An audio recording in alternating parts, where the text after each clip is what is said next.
Агенцијата за супервизија на капиталното финансиско пензиско осигурување МАПАС тврди дека нема криза во приватните пензиски друштва, откако во јавноста излезе на виделина скандало за нераспределените осигуреници во вториот столб. Оттаму сега вела дека над 14.000 вработени и осигуреници на фондот за пензиско и идни пензионери ги имаат на располагање средствата сега распределени во приватните пензиски друштва.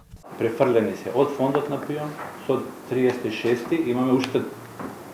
Тоа е континуиран процес. Како фондот на ПИОМ ги разгледува случаите, така ги префрла во фондот во приватните пензиски фондови. Нерегуларноста со нераспределбата на осигурениците во вториот пензиски столб ја објави Министерството за труд и социјална политика. Нивната проценка беше дека станува збор за околу 12.000 граѓани и тоа во периодот од 2003 до 2007, а не од 2009 и 2010 година. Од МАПА смирува дека сега место за паника нема. Сепак имаме сигурен и стабилен пензиски систем. Никој не губи. Никој нема да биде оштетен. Би сакал да нагласам дека штедењето за пензија е штедење на долг рок. Па така треба да се ценат остварените резултати на пензиските фондови.